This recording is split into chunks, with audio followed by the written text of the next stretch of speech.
Oi, pessoal, tudo jóia? Sou Alcir Viana, professor aposentado do Instituto Federal Goiano, na área da gastronomia. É um prazer estar com vocês neste evento, espero contribuir com a formação. E vamos falar um pouco sobre as plantas alimentícias não convencionais, que eu já venho pesquisando há mais de 8 anos, é uma paixão e com certeza eu vou provocar vocês e muitos aqui vão começar a usar tanto na sua alimentação diária, mas também utilizando na sua prática profissional. Então vamos conhecer um pouquinho sobre as punk? Em relação ao conceito de punk, é todo aquele alimento, né? Pode ser hortaliça, pode ser fruta, pode ser raiz, que não tem produção e comercialização. Tá? Então, por exemplo, tomate, banana, abóbora, tem muita produção e comercialização. Você acha em todas as feiras livres, em mercados, né, com grande abundância em todo o Brasil, tá certo? Então, a punk seria isso. Sendo que alguns alimentos, por exemplo, conforme o tempo, deixam de ser punk, assim como outros convencionais que começam a não ser produzidos, não começam a ser comercializados, entra no rol de punk. Em relação ao acrônimo punk, podemos ver que vocês conhecem como plantas alimentícias não convencionais, mas esse conceito tem mudado utilizando esse acrônimo punk, que são plantas alimentícias não contaminadas e plantas alimentícias não colonizadas, fazendo uma valorização aquilo que não leva agrotóxico, assim como as punk, elas são grande parte nativas, né? Ou se adaptaram bem aqui, elas são resistentes, entendeu? A gente viu aí agora o exemplo no Rio Grande do Sul, né? no sul do Brasil, né? Onde aquela tragédia ambiental, né? Então as hortaliças convencionais todas acabaram e os produtores praticamente só tinham punk para poder comercializar. Então elas são resistentes, a gente tem várias, vou mostrar aqui para vocês hoje, muitas que elas são resistentes à seca, à inundação, como a taioba, o alho nirá, Major Gomes, entendeu? O caruru rasteiro, rico em ferro, que ele nesse período de seca, por exemplo, no Cerrado brasileiro, ele dá em abundância. Então, é um alimento muito bom, que sempre foi utilizado, inclusive, pelos nossos indígenas, né? Que perdeu força bem lá na frente em relação à entrada de produtos, né, trazidos pelos europeus.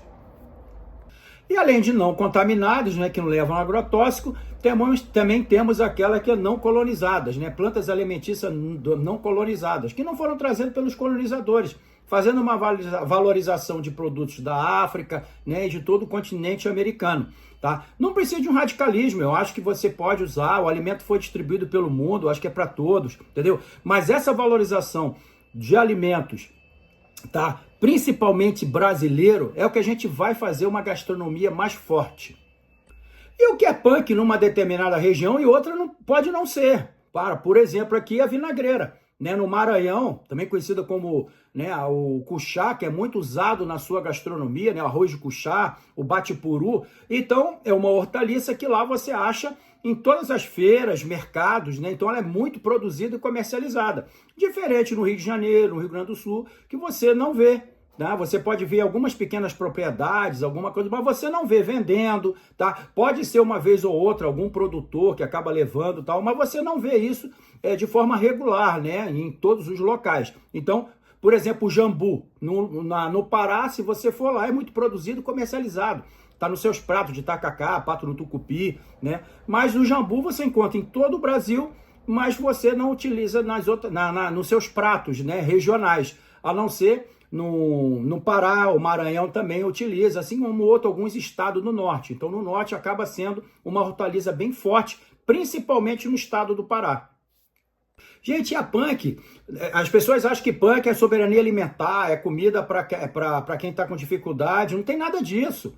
Punk é alimentos altamente nutritivos, ele serve para a gente utilizar na nossa alimentação do dia a dia, como também na alta gastronomia, entendeu? Não é somente assim, vou utilizar isso porque eu não tenho dinheiro para comprar uma outra hortaliça, uma fruta, ou seja o que for. Não, gente, isso é um conceito errado, na verdade isso é um preconceito, principalmente aquilo que é nosso, que é muito bom, praticamente nossos alimentos são sazonais, então você come um alimento que realmente vai te fazer bem.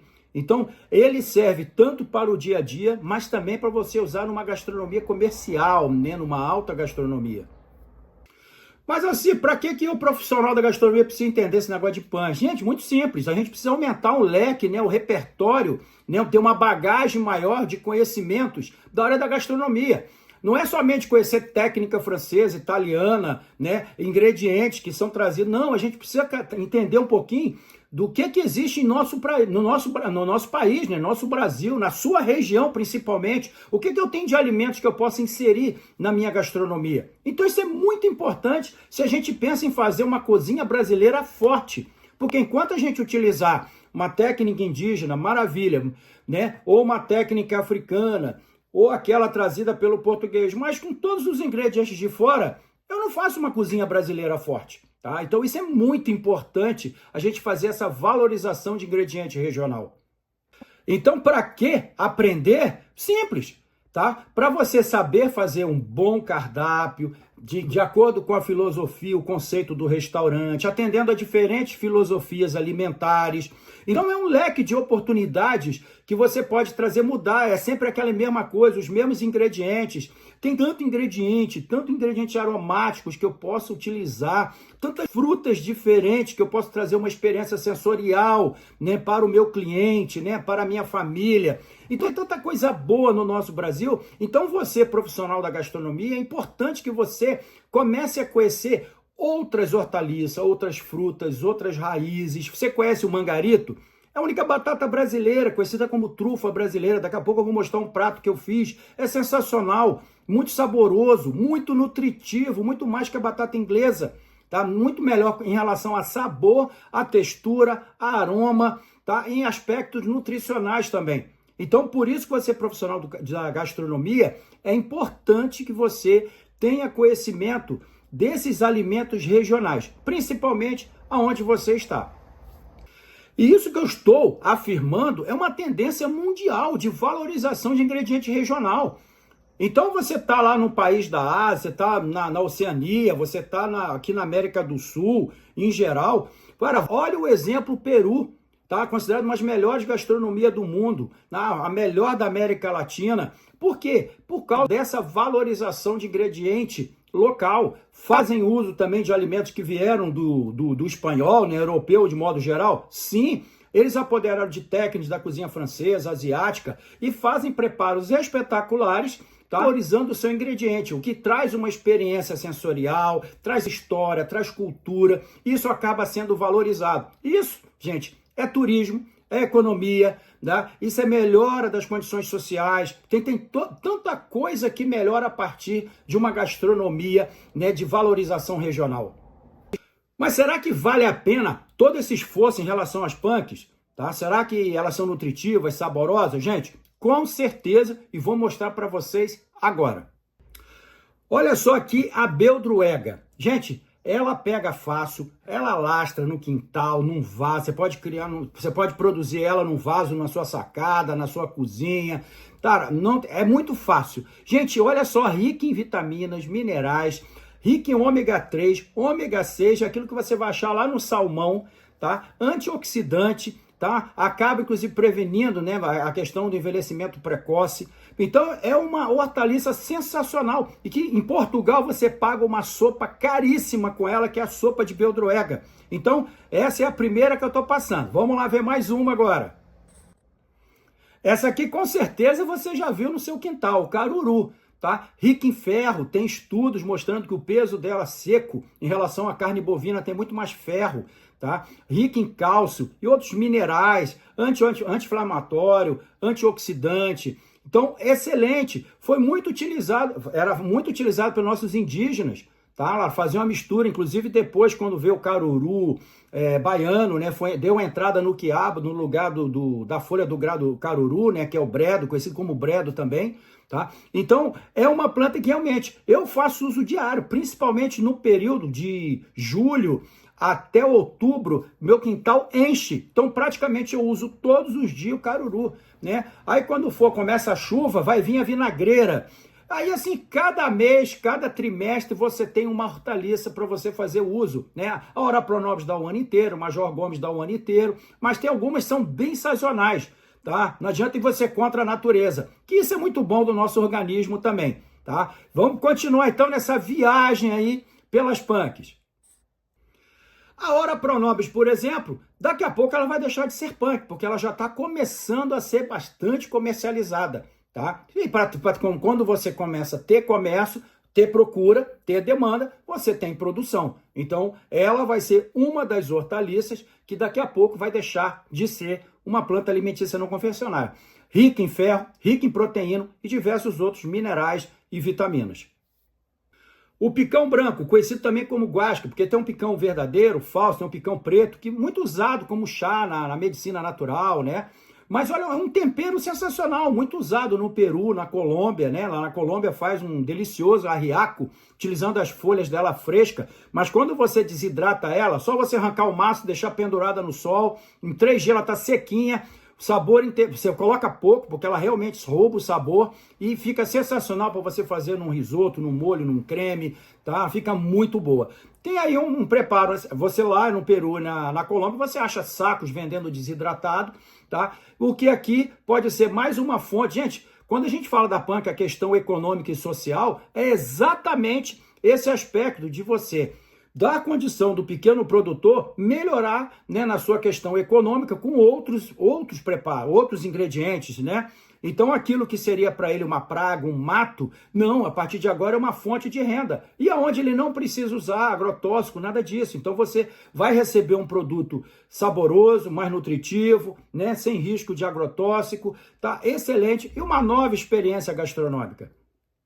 A taioba, por exemplo, é uma hortaliça que, dependendo da região no Brasil, não é punk, tipo algumas regiões do Espírito Santo, Minas Gerais, Rio de Janeiro. Goiás é considerado uma punk, você de vez em quando acha algumas feiras livres, né? Às vezes num mercado, mas é mais aquela coisa ainda mesmo de extrativismo, né? Você vai lá e pega na natureza, uma região com muita água, muita sombra, onde ela gosta, né? Mas a gente sabe que alguns produtores estão começando até para consumo deles mesmos, né? Até às vezes tem uns clientes que pedem, eles acabam praticamente por encomenda, mas ainda é uma punk em grande parte do Brasil. A moringa, gente, olha que coisa maravilhosa, rica em cálcio, magnésio.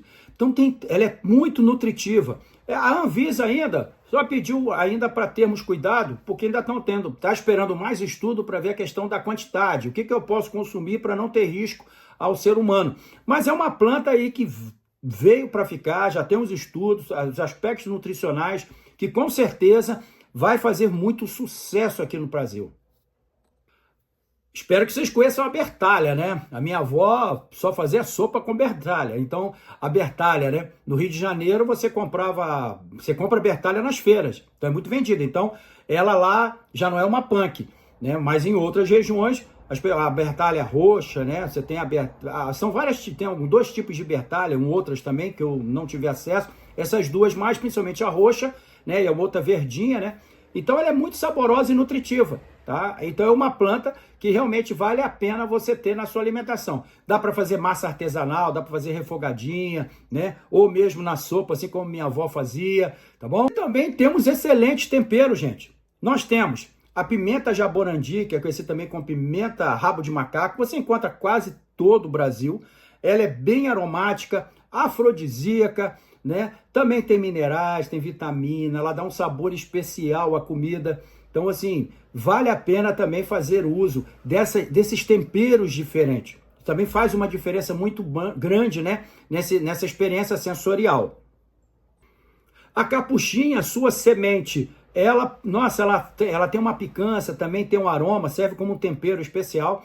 Aí você também usa suas folhas, suas flores também são comestíveis, como eu vou mostrar um capelete feito com a folha da capuchinha. Aqui temos o alho nirá, ela não é nativa, veio da Ásia, mas ela é muito resistente, ela é chamada também de cebolinha chata. Então parece a cebolinha mesmo, ela substitui bem e ela é muito resistente. Cara, eu tive uma viagem que a pessoa não molhou, ficou mais de 1 mês, cara, desenvolveu pra caramba e quando cai água de inundação ela desenvolve também. Então é um produto excelente. Você tem um ano inteiro esse alho nirá. E a sua flor hoje foi descoberta pela alta gastronomia, porque ela é muito bonita para decorar prato. Então tem muita gente que está produzindo ela, come ela, né, as folhas, e vendem essa flor para alta gastronomia. Jambu, como eu falei lá no início, é uma punk em quase todo o Brasil, mas na região norte, principalmente no Pará, tá? Não é considerada punk, muito produzida e comercializada. Ela dá muito sabor, ela é muito utilizada para fazer um arroz. Eu tenho uma chefe lá, a Lúcia Torres, que faz um trabalho excelente, ela faz um arroz com pupunha, com jambu, com camarão seco, que é dos deuses, tá? Então, assim, tem um pato no tucupi, tem o tacacá, tem outros preparos também que é feito que ela dá sabor. A sua florzinha cega, eles fazem uma cachaça de jambu excelente, que é ótimo para, inclusive, você flambar alguma comida, né, para você aromatizar, e para quem gosta até de beber como drink, sem problema, porque ela é muito saborosa. Aqui é o coentro de espinho, tá? Você tem uns espinhozinhos do lado da folha, que você vai tirar com a faca ou com uma tesoura, que é o sabor de coentro, tá? Assim como a chicória cabocla também, que está aqui abaixo, tá? Que também é sabor de coentro, muito utilizado. Os indígenas, isso já tinha no Brasil, em toda a América Latina, né? Você tem ela, você é muito usado na gastronomia também peruana, né? Colombiana, venezuelana, equatoriana, é muito utilizado. E aqui os indígenas, depois que o indígena descobriu o sabor do coentro português quando chegou, começou a fazer uso dela porque tinha o cheiro, né? Era muito saboroso o coentro. Então, são dois coentros diferentes, tá? As pessoas confundem, mas esse de cima aqui, que é o de espinho mesmo, esse você tem que tirar, realmente. O de baixo não tem necessidade, tá bom? Então, vale a pena você conhecer esses dois produtos. E as folhas de cosmo, você pode comer as folhas, você pode comer as flores, pode comer in natura mesmo. As flores, a folha, eu adoro fazer massa artesanal, eu gosto de tirar a clorofila dela para fazer um bearnese verde, tá? Que fica muito bom, ela é bem aromática, então é um tempero diferente. Então eu saio daquela mesmice, pimenta do reino, né? Ou a pimenta caiena, a mesma coisa de sempre, né? Eu vou usar alho, cebola, posso continuar, sempre uso alho, cebola, mas eu sempre insiro alguma coisa para dar... A gente fala assim, né? Para dar o sistema nervoso da pessoa não tem sinapse, não tem a que a gente chama, né? Aquele mapa motor daquele sabor, né? Então, quando você tem uma experiência sensorial diferente, você mexe com o cérebro. E esse é o objetivo nosso, sempre provocar, trazer essa surpresa no prato. Então, até aqui agora, gente, eu só mostrei algumas punks, tá? São muito nutritivas, só para mostrar o seguinte, que vale a pena fazer seu uso, tá? Não só para alimentação diária, mas também, repetindo, para uma gastronomia comercial, inclusive a alta gastronomia, tá? Agora vamos ver algumas opções de pratos que eu criei ou de releituras que vai dar uma provocada em vocês, com certeza vocês vão ter um olhar diferente, tá? Porque no momento que eu não começo a ver uma apresentação, a beleza no ingrediente, eu começo a mudar um pouco de opinião. Então vamos conhecer um pouquinho, alguns pratos aqui tem menos de 5% do que eu já desenvolvi, mas é questão do tempo, né, para fazer essa apresentação para vocês. Então vamos lá. E temos aqui, o primeiro prato vai ser com bucha vegetal, que ela verde pode ser consumida, isso aí é uma comida milenar, tá, na Ásia, principalmente no Japão. Ela parece um pouquinho a textura de pepino com abobrinha verde, dá para fazer diversos preparos. Olha só alguns exemplos. Aqui eu tenho um disquinho, tá? Feito empanado de bucha com sofrito de tomate com queijinho mussarela. Foi uma entrada muito apreciada e elogiada. E também um patê de bucha. Aqui temos um risoto de bucha, né? E uma caponata. Esse prato aqui, gente, faz maior sucesso, que é um ravioli feito com massa de piqui, com um molho de mutamba. O recheio aqui foi jiló com linguiça, você pode fazer outros recheios, mas a surpresa foi o molho de mutamba, que é muito medicinal, tá? E com a massa de pequi muito aromatizada, tá? O pequi, quando você utiliza ele como aromatizante, não tem ninguém que não goste. Muita gente que não gosta é porque ele é muito forte, mas quando você apenas aromatiza, ele fica muito bom, fica um prato assim que realmente, e esse aqui está sendo sucesso. Aqui usamos o picão branco para aromatizar o arriaco, que é um caldo, tipo uma sopa colombiana, e também fizemos uma massa de tortellone usando a folha. Olha como é que ficou bonita a sua cor, sua apresentação. Então eu tenho uma massa aromática, nutritiva e medicinal. A serralinha, com certeza você já viu no seu quintal ou pelas ruas. Aqui tirei a clorofila dela e fiz um purê de batata inglesa verde, Então, além de agregar sabor, nutriente, e ela também é medicinal. Olha que legal. Então você faz um purê diferente, quer fazer um escondidinho amarelinho embaixo, verde em cima. Então dá para você brincar com várias cores, né, fazendo com o purê. Então ficou muito bom também, bem apreciado. Com certeza você já viu a zebrinha ou lambari roxo, que é essa punk, que ela é muito utilizada em jardins, tá? Ela é muito usada no México e na Guatemala para fazer, e chama de refresco de matali ou matali, tá? E aqui eu fiz um leite de tigre para fazer um ceviche peruano e eu utilizei também para fazer um pão, que ficou muito bom, tá? Então o pão eu não usei limão para fazer, para bater e cozinhar o líquido, né? E aí ele acaba ficando mais escuro, aí ficou com essa coloração verde, principalmente com contato com a farinha de trigo. Já o leite de tigre acabou ficando com uma cor meio rosada e que deu muito sabor e foi uma experiência que as pessoas bateram palma de pé mesmo, pessoal, porque ficou muito legal. Aqui um preparo simples, que foi um pão sírio, onde a gente inseriu a vinagreira, como eu posso inserir qualquer hortaliça, né? Então, criançada gosta de comer um pão, tal, então acaba oferecendo um pão mais nutrientes, né, para a criançada, né? E para os clientes, né, com uma entradinha para botar uma pasta, acaba sendo algo diferente. Aqui aquela batatinha brasileira que eu falei que é o mangarito. Aqui eu fiz o quê? Um escondidinho que ficou muito bom. Aqui o caruru rasteiro usei para fazer um blini, que é uma panquequinha russa. Fizemos também um purê e fizemos também um hambúrguer, tá? Então fizemos um hambúrguer também, ficou muito bom esse preparo. Com a taioba, nós fizemos um sushi, fizemos um pão, patê e também fizemos uma massa de garganelle e um hambúrguer, tá? Então a taioba, além de você fazer, ela faz aquele branqueamento, né? Porque ela tem muito oxalato de cálcio, então você precisa passar ela pela cocção, tá? Então você faz aquele branqueamento, água quente, depois refoga ela, né, numa manteiguinha com alho, com sal, com azeite, e realmente ela é deliciosa e muito nutritiva. Esse nhoque, gente, feito com com a clorofila da flor de Major Gomes, recheadinho de queijo, servido com um molho de buriti, tá? Também foi um assim que impressionou a todos, de sabor. Foi uma viagem realmente, uma explosão de sabor. Esse prato aí, que nhoque, gente, quem não gosta de nhoque no Brasil? Mas esse aí ficou muito bom, ficou assim, as pessoas validaram, a gente sempre quando faz os preparos, a gente faz a validação, ficha de validação para saber, né?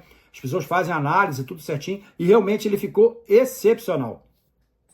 E aqui, em particular, o cannelloni, nós fizemos com o caruru e com a brilhantina, que hoje tem estudos que a brilhantina, ela protege os órgãos em 80% em reação à radioterapia, né, para quem está fazendo, quem está com câncer, né, que faz a radioterapia e protege. Então, no PubMed tem vários artigos que mostram a sua eficácia para quem faz radioterapia, né? E o caruru, além de inserir muito ferro, proteína e tal. E massa, toda criança gosta. A gente recheou com a folha de peixinho da horta, tá? Com uma mussarela e fizemos um molho de murici, tá? Que é um molho, uma frutinha também nativa, muito saborosa. Outra massa também sensacional é que nós fizemos aqui um farfalle, que nós utilizamos as folhas de cosmo, jatobá e casca de abóbora. Tá? Então aquilo que vai para o lixo, casca de abóbora, foi aproveitado para fazer uma massa, que a gente, nós inserimos mais sabor, né, mais nutriente dentro dessa massa. Então a criançada gosta de comer macarrão, né? Ainda mais o farfalle, que é o lequezinho, eles acham bonito, então você come algo mais nutritivo. Aqui eu tenho um sorrentino, uma massa argentina, né, que foi feito com a casca de pitaia, as pessoas comem a pitaia, e o fruto joga a casca fora. Pô, uma pitaia custa R$40. Se você jogar a casca fora, você está jogando quase R$15 no lixo. Dá para fazer uma geleia maravilhosa, tá? Basta botar um pouquinho de açúcar, umas gotas de limão, um pouco de água. Não precisa nem botar pectina, nada disso, a não ser que você queira dar volume e enche de maçã, tá? Mas dá para fazer uma geleia sensacional. E aqui foi feita uma massa artesanal. A outra massa foi feita com casca de cebola e casca de alho. Eu fiz um xarope concentrado, eu fiz uma redução do líquido, tá, dela e fiz essa massa saborosa. E a outra massa foi feita com folha de amora. Isso mesmo, é altamente medicinal, tá? E aí o recheio você pode utilizar variado, e fizemos aqui com o molho de taperebá, que é o cajazinho do Cerrado, tá? Que também é muito saboroso. Fizemos aqui um tortellini com flor de feijão, utilizamos folha de vinagreira, serralinha, erva botão, ora pronobis, utilizamos também Major Gomes e fizemos aqui o quê? Utilizamos esse azul, foi o quê? A flor de feijão borboleta, tá? Que também é conhecida como critória. Tá? Então, olha que lindo, você faz uma massa colorida de forma natural, sem utilizar produto industrializado, aqueles corantes, né, artificiais, que não é legal.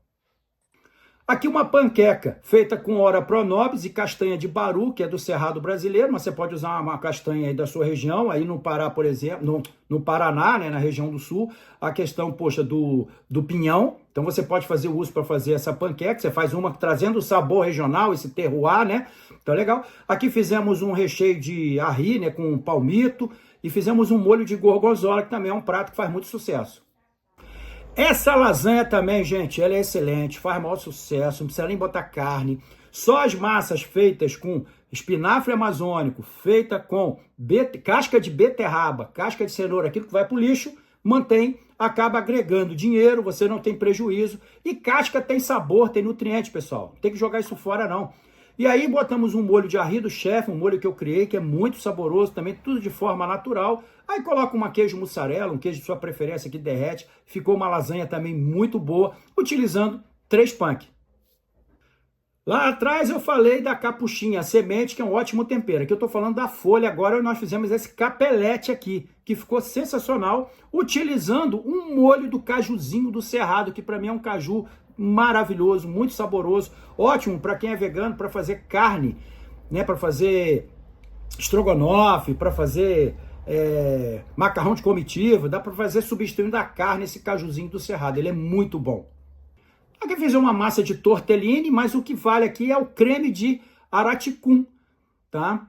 É um fruto que é uma árvore de grande importância hídrica para o Cerrado. Então, quando a gente começa a valorizar esse fruto, faz com que aqueles produtores não arranquem essa árvore, porque ela ajuda a melhorar a questão hídrica, tá? E o fruto é muito saboroso. E aqui essa parte verde são folhas de caruru, que vocês já viram os preparos para trás, frita. Ela acaba ela fica com uma cor bonita, faz uma apresentação legal. Então, além de usar ela dentro da comida, seja em refogados, seja em massa, ela serve também para decorar prato.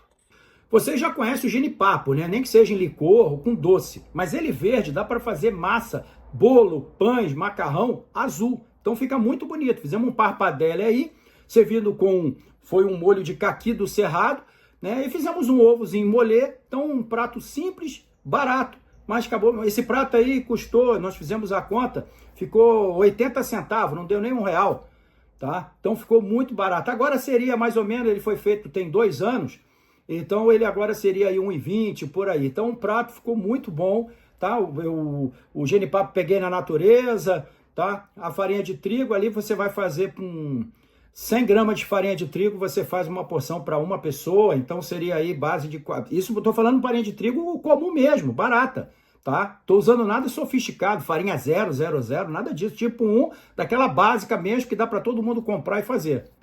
E em relação às punks, eu não fujo, tá? Da luta, da briga.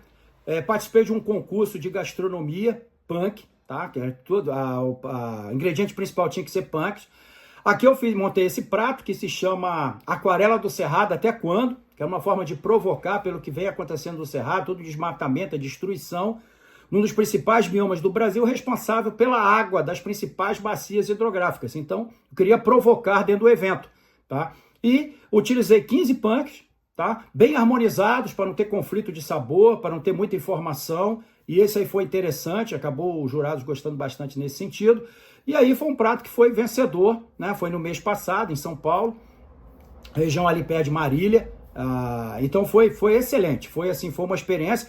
Conheci muita gente legal, muitos chefes de cozinha que fazem trabalho excelente, inclusive na área da confeitaria, vários doces com pão que eu fiquei maravilhado, fiquei muito surpreso. né, com os trabalhos que já vai agora, ano que vem vai ser o 6º concurso Punk, esse é o primeiro que eu participo, e ano que vem com certeza eu vou estar ou como jurado, ou como palestrante, ou vou entrar com um prato novamente, tá? Mas valeu a pena, e fiquem sabendo, fica na verdade na cidade de Vera Cruz, em São Paulo, que fica ao lado de Marília ali, tá? E é uma instância, uma região que aconteceu numa pousada muito bonita, que vale a pena, assim, que é um cara que briga pela questão das punks. Então, vale a pena vocês conhecerem, jogar isso aí, 5º concurso punk, ou me manda informação que eu mando mais para vocês. Então, pessoal, valorizar as punks é mais que soberania alimentar. É fortalecimento do meio ambiente, né, a sua proteção, é valorização à vida e também é valorizar e fortalecer a gastronomia brasileira. Então, pessoal, qualquer dúvida, tá, questionamento, podem me mandar. Tem aqui os contatos ao final. Vai ser um prazer respondê-los.